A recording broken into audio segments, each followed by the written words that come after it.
The Institute of Internal Auditors presents All Things Internal Audit Tech. In this episode, Dana Lawrence and Dhayalaruban Thangaraja discuss the complexities of auditing cryptocurrency and blockchain.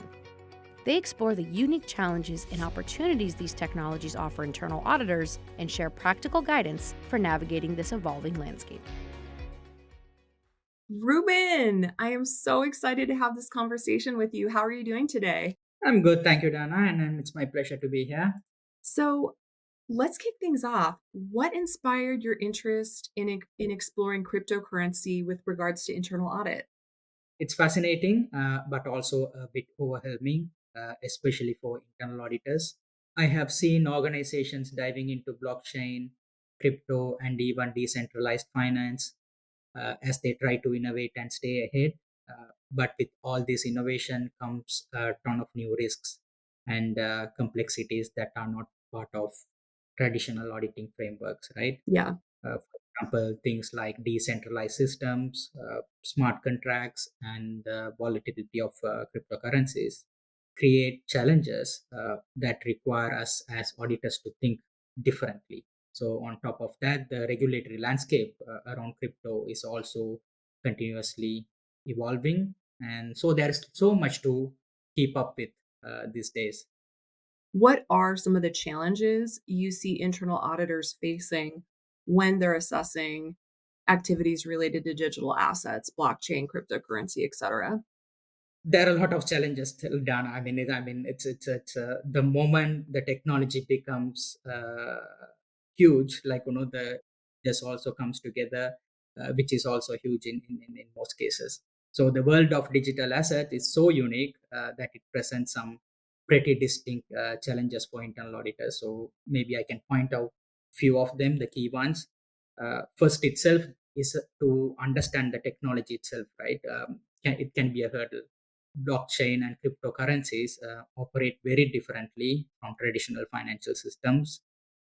So auditors need to grasp how they work to effectively evaluate risk and controls. And it's not always easy to translate technical concepts like smart contracts or even decentralized finance into audit terms. Then on top of that there is a challenge of regulatory uncertainty, as I mentioned before. So digital assets are still relatively new, and the rules governing them vary wildly across regions, and they are constantly changing. As internal auditors, we need to keep up with this evolving landscape to ensure, in BDO's case, our clients stay compliant, and that's not small task. And on top of that, as you know, Europe has its own regulatory framework, which is very new, and it's called Markets in Crypto Asset Regulation. And the other jurisdictions like UK, US, Canada, Australia, Singapore, which are the key financial markets, are still figuring out what is the best course of action. So you need to keep up with it, at least in your jurisdictions. I would say as internal auditors. Another one I would say is cybersecurity. Digital assets are prime targets for hackers. Incidents like stolen private keys or compromised wallets can lead to massive losses. And auditors have to evaluate whether there are good security measures are in place to protect these assets. And that often involves understanding highly technical safeguards. And then on after that, the valuation comes into play, which is also tricky. The cryptocurrencies are very volatile, and it makes it hard to assign a consistent value to them. There's a still debate ongoing how to classify it from the accounting perspective. Then there's a challenge on the controls and the governance. Many organizations are still figuring out how to integrate digital assets into their operations, and auditors often find gaps in processes, policies, and controls.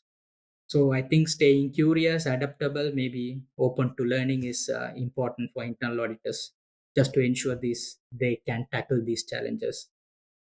hmm Yeah, it seems like there are a lot of challenges, but it also could be a great opportunity for internal auditors who really thrive on new technology and learning new information. So I think it could also be a cool opportunity career wise.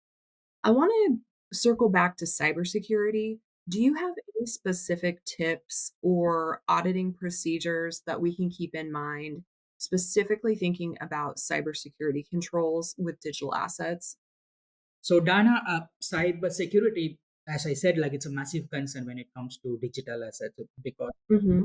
they are such a high value targets for hackers because of the value associated with cryptocurrencies, right?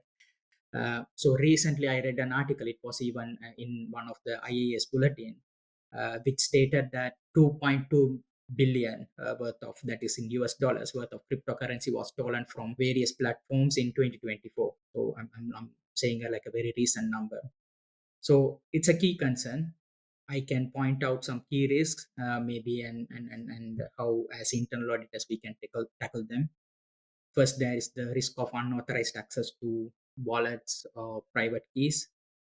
For example, if someone gains access to these keys, they essentially control the digital assets, right? So, and there is no way to reverse transaction on the blockchain. I mean, that is the beauty of the blockchain, and of course, that is the part of the blockchain as well. And auditors should prioritize assessing how private keys are generated, stored, and accessed. Are they kept in secure encrypted wallets? Are multi-signature wallets in use, for example, and where multiple approvals are required for transaction, like that. And another big risk is phishing attacks. I mean, it's there in the industry for some time. Hackers often trick employees into giving up credentials or access. Auditors should review the organization's training programs to ensure employees are educated on these threats and assess incident response plans for handling phishing attempts. There is a risk of compromised platforms as well, like exchanges or custodial services. So, for example, if an organization uses a third party provider to manage these assets, I think auditors need to evaluate the due diligence performed on those providers, whether they are reputable, do they have strong security certifications, whether they have right protocols in place.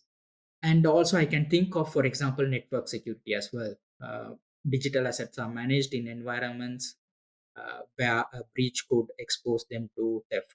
Audit procedures here can include, like, for example, testing firewalls, intrusion detection systems, and monitoring controls to ensure anomalies are quickly identified and addressed. I mean, there are other things which we can do, for example, review access logs, test the effectiveness of encryption protocols, verify some of the usual IT controls like backup and recovery processes, even the incident response capabilities.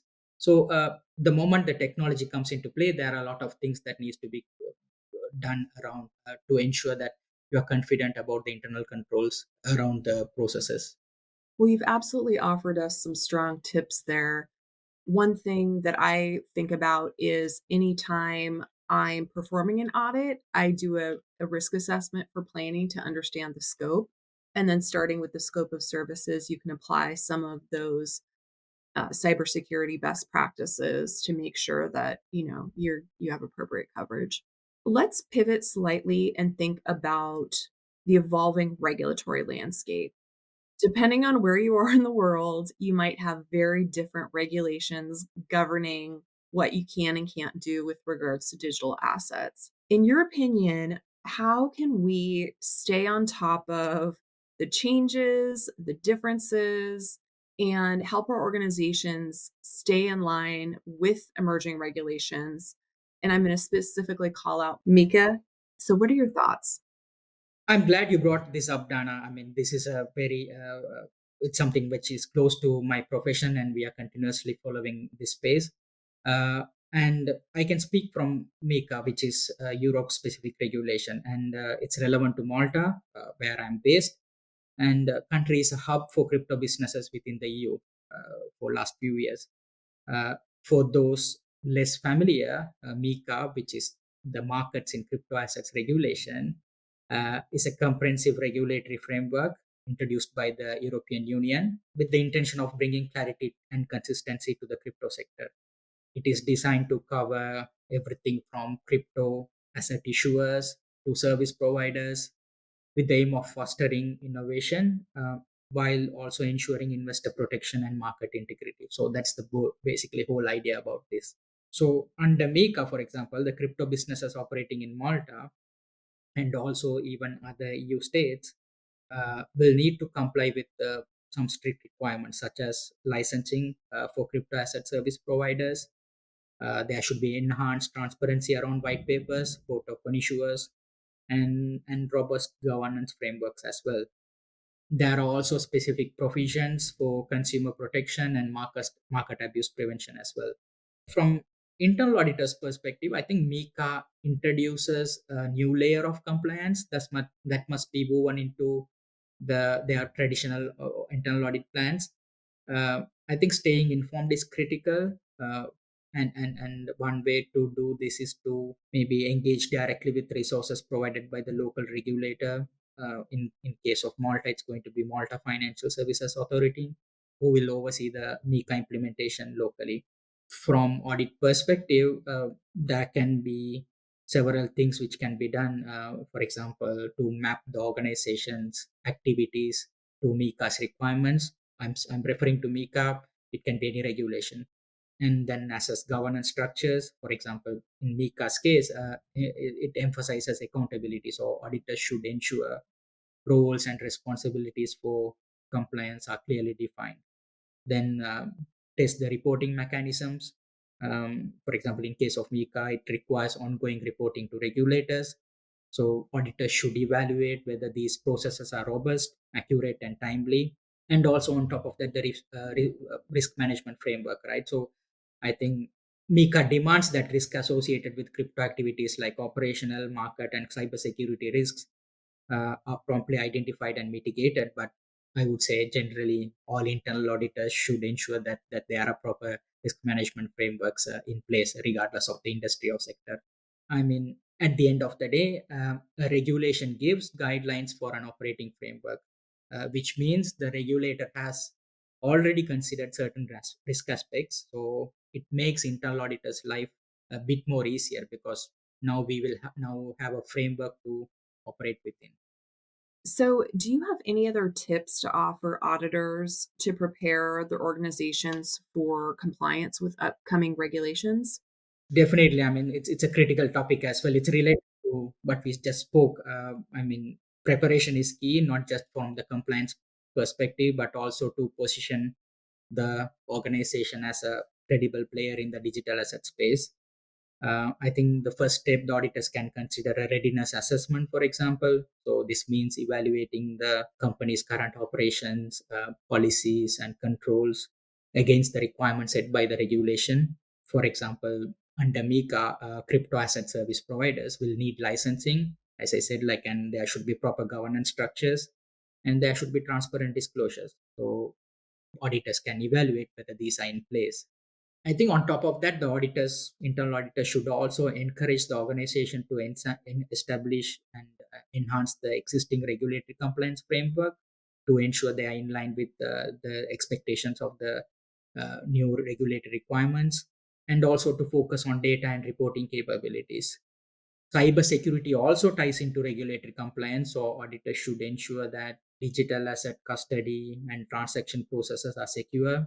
For example, MiCA places emphasis on consumer protection, which includes safeguarding assets from unauthorized access or loss. I think another key area I would say is maybe staff training and awareness. These regulation introduce new requirements, and maybe not all employees are not familiar with. So it's important to ensure that staff, particularly those involved in compliance and maybe risk management, to ensure that they know what's coming on their way. I would also say auditors should emphasize the importance of engaging with regulators maybe early. So it's about building a relationship with the local regulator, so they can gain some clarity on expectations, especially in areas where the regulation may be still evolving. So it's about turning compliance from a tick box exercise and maybe to convert into a strategic advantage for the organization's wider benefit, I would say. I love that. With more and more people being interested in digital assets, potentially investing in cryptocurrency or other things at exchanges or otherwise, we have seen some pretty epic failures, whether it's a hack or fraud or collapses of major exchanges. And I think back in 2022, is when the IAA first started demonstrating leadership around this topic and asking the question, why is it not a requirement to have some sort of control testing or robust internal audit function at a large crypto exchange that has the ability to impact so many people if there is fraud or mismanagement? So, the IAA recently has made some legislative proposals emphasizing the need for stronger corporate governance at cryptocurrency exchanges. In your opinion, how can we effectively advocate for governance enhancements within the industry or within these specific organizations?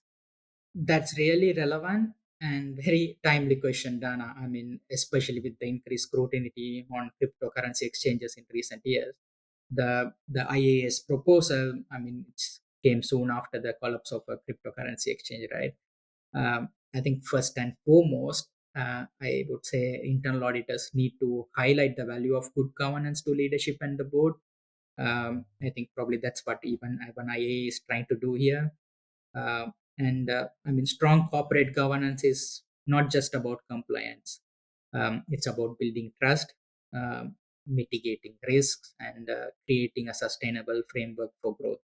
I think by emphasizing the reputation and financial benefits of good governance, I mean, auditors can position these improvements as strategic priorities, not just like regulatory obligations, I would say. I think then possibly internal auditors can start by evaluating the current governance framework within the exchanges or even any organization. This means assessing key areas like the composition, independence of the board, the adequacy of oversight mechanisms, and the clarity of roles and responsibilities. I think risk management frameworks are also very critical. They should assess whether the organization has robust processes in place to identify, measure, and mitigate risks, especially those unique to crypto exchanges. So essentially, this will either come from a wide organization wide risk register or even the independent risk assessment of the internal auditor. In Malta, I mean, I'm just giving Malta as an example here. As soon as the operating licenses are granted for payment institutions, this can be regardless of whether crypto is involved or not. An internal audit should be carried out on the governance structure and risk management processes within the first 12 months of the operation. So this is even the regulator is so picky about it, and they want there should be like an internal audit done within that first 12 months. So there's a very specific focus on this area. I mean, we should not forget that the internal auditor's role is not limited to the assurance role, right? So it is beyond, and internal auditors can always wear advisory hats, so they can act as educators and advocates of governance as well, which is essentially what IA is trying to do in a wider scale. Well, I appreciate your insight on that. And it's always difficult to have incidents like these. Like, I know we're alluding to the cryptocurrency exchange collapse of 2022 with regards to FTX, which, it's very tough for a lot of people, even if they hopefully get their money back years later. But I do think the silver lining is when we're speaking to organizations we're working with, we can show clearly, we can point to what risks actually can end up happening and what outcomes can occur if we don't have that correct risk management. So I think the silver lining is we have a clear example and talking points so we can better inform our stakeholders. Definitely. Okay, let's think about how do we equip internal auditors today with the technical knowledge they need around blockchain, around digital assets, so they can do their work effectively? Because this is something I've also been very curious and passionate about for the last couple of years, trying to sift through all things digital assets and figure out what is applicable to the world I operate in. This is something not just you, Dana. I mean, many internal auditors are curious about, because it's true that blockchain and crypto platforms are quite technical, and it can be seem daunting for auditors who came from a more traditional background, right? So traditionally, I mean, if you see the industry, you will find more accountants who is coming into internal audit than more people who are like technically advanced or technical experts.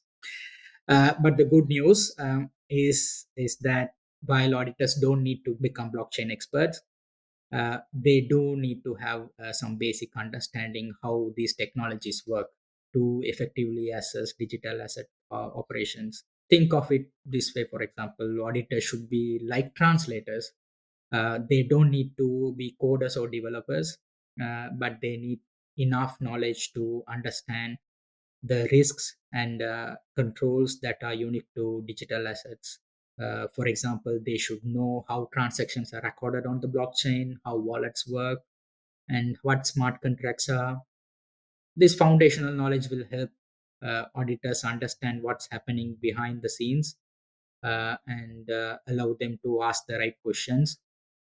For instance, when reviewing the security of crypto wallets, auditors need to know the difference between hot wallet and cold wallets, which are whether it's connected to internet or not, because the risk profiles are different here. Similarly, understanding the concept of consensus mechanisms like proof of work or proof of stake. So this can help auditors evaluate the integrity of blockchain networks. That said, I think auditors don't have to do the deep technical analysis themselves. They can work with technical experts, whether that's in-house specialists or external consultants, to assess specific risks. What auditors do need is the ability to identify areas that require more technical review and to communicate effectively with those experts. I mean, ultimately, auditors need enough technical knowledge to ask the right questions and make informed judgments about risks.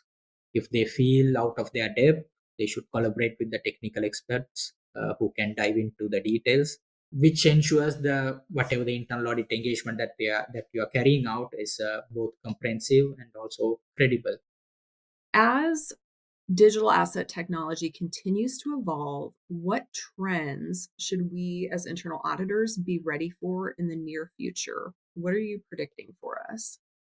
So, Dana, with how quickly cryptocurrency and blockchain technology are evolving, there are definitely some key trends that internal auditors need to be ready for. One trend that's already taking shape is the increased focus on regulation and compliance. We spoke about it. I mean, we are seeing governments around the world, including the EU with MiCA, tighten their grip on crypto space to ensure investor protection and financial stability. So, auditors will need to stay on top of these regulatory developments, not just in their local jurisdiction, but I would say even globally. That's because, as the cross border nature of the crypto means, compliant frameworks are often usually interconnected. So, it's not limited to your jurisdiction anymore. Another trend is integration with the traditional financial systems. You can see the major banks now adapting cryptocurrencies into their books, and it's becoming more mainstream. So we will see more integration between the crypto world and the traditional banking and financial services. This could include everything from banks offering crypto products to crypto exchanges and collaborating with established financial institutions. I think for auditors, this means needing to assess the risk associated with such integrations, things like counterparty risk and liquidity risk, which maybe the risk profile will change. So I think the internal auditor should be ready for that. Then, if you think about the technology, the underlying technology, which is blockchain, this adaptation is also moving into new sectors, not just financial sector. So we are already seeing blockchain being used for things like supply chain traceability, digital identity management, and even I have seen it in voting systems. So because it's much more secure when it comes to voting, right? So and for auditors, this means gaining familiarity and with how blockchain can improve operations across different industries. As we spoke earlier, I'm also seeing a rise in the importance of cybersecurity within the crypto space. Since the value goes up, they are becoming even more attractive for hackers, right? So auditors need to focus on cyber threats and the security measures. Probably the last part is going to be a bit more unspoken, but I see the awareness, which is the environmental impact of crypto mining. may become a bigger topic as proof of work mining continues to draw attention for its energy consumption. We could see more regulations and pressures to make crypto mining more sustainable. I think auditors should be prepared to assess an organization's environmental impact and see whether it aligns with evolving any ESG standards. It's so fascinating to me how much power is used for technology. In the region I live in the United States, there's a lot of conversation around farms being turned into data centers. Mining centers. It's wild. So, No, I mean we need to speak about it, but like I think everybody is focused on the financial turnout, which is blockchain is in, and we are forgetting that part actually. mhm. When you were talking about future predictions and trends, an idea popped into my mind, and that was, do you think we'll ever get to a point in time where we can buy a cup of coffee with Bitcoin or crypto at a point of sale? Definitely, I think I think we are not so far from that. Uh, and I'm seeing right now there are a number of payment platforms licensed in across Europe where you can make payments by Bitcoin. Not just Bitcoin, even other coins. Like I can quote one of the famous one, which is called Revolut. Basically, if you want to pay someone, instead of transferring it as like a fiat currency, you can it as one of the coins or one of the digital assets. So it's live, it's happening. It's happening. It's going to come into mass scale very soon. The day where McDonald's or KFC or pizzas is going to accept cryptocurrency as a payment, it's not so far away. So when I see that in the news, I'm going to think back to this conversation on January 9th, 2025, and just laugh to myself like we called it. Okay, let's say you work for an organization, you're an internal auditor, and you find out that they want to adopt cryptocurrency. Maybe they're going to invest in it or they're going to create a blockchain project. What should you do as an internal auditor to help make sure that that is set up in a responsible way? Dana, this really gets to the heart of how internal auditors can add value. Right, exactly. So I think as cryptocurrency adoption grows, I think it's important for organization to approach it responsibly, balancing the potential for innovation and profit with strong risk management practices and robust controls as well. Internal auditors have a critical role here to play in ensuring that this balance is maintained. Auditors should start by evaluating the company's strategic approach to cryptocurrency. What's the purpose behind adopting crypto? Like, is it for trading as a payment method or to offer crypto related services? I think understanding the organization's goals helps auditors identify the specific risks involved. For instance, if the organization is holding crypto as an investment, then auditors will need to assess the valuation process and ensure that risks like market volatility are managed properly. If they are accepting crypto as payment, for example, then auditors must ensure that the process for converting to fiat currency is secure and transparent. So there are a number of things that needs to be considered depending on how the business is going to work. Second, I would say auditors can help design strong governance frameworks. So this includes, as we spoke before, defining clear roles and responsibilities, segregating duties, and ensuring there's a level of oversight on crypto-related transactions. As I mentioned before, risk management is also crucial. So auditors can help identify the unique risks associated with cryptocurrency, such as cyber threats or even counterparty risks. I would say auditors should emphasize the importance of monitoring and continuous improvement as well, because cryptocurrency and the whole technology is in a fast moving space. So auditors should regularly review and update controls and processes.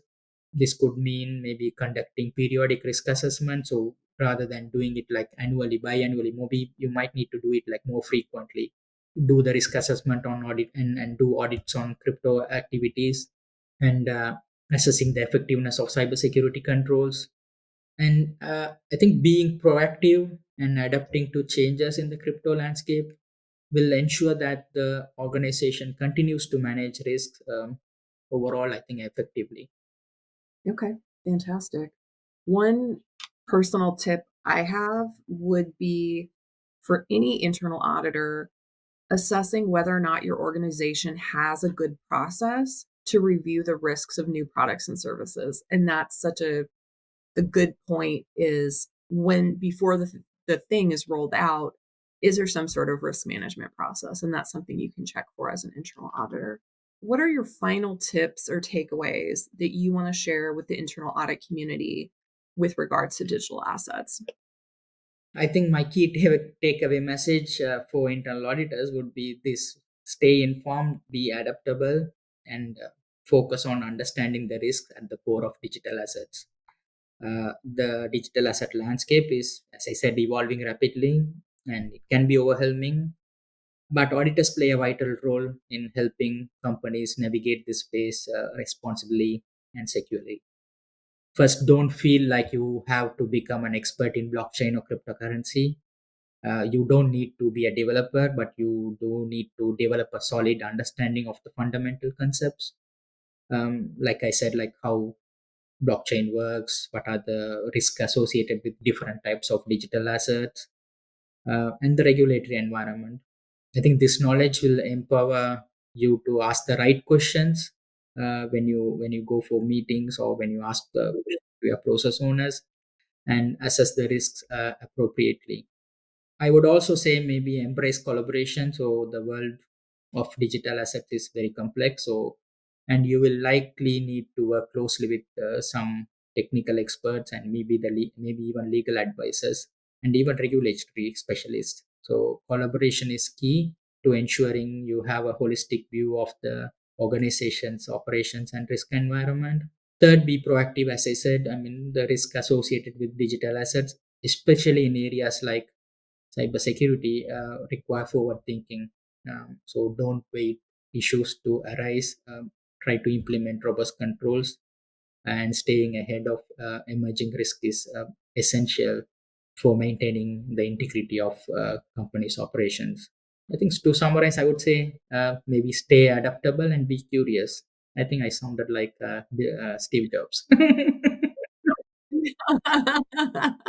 No, I love it. I've really enjoyed the conversation. Thank you so much for sharing your expertise. And I hope you have a wonderful 2025. I feel like I'm going to log off and go check my Bitcoin balances because I bought them back in like 2021. Thank you, Dana. I really enjoyed this conversation, and I wish you a good 2025 as well. If you like this podcast, please subscribe and rate us. You can subscribe wherever you get your podcasts. You can also catch other episodes on YouTube or at the IIA.org. That's THEIIA.org.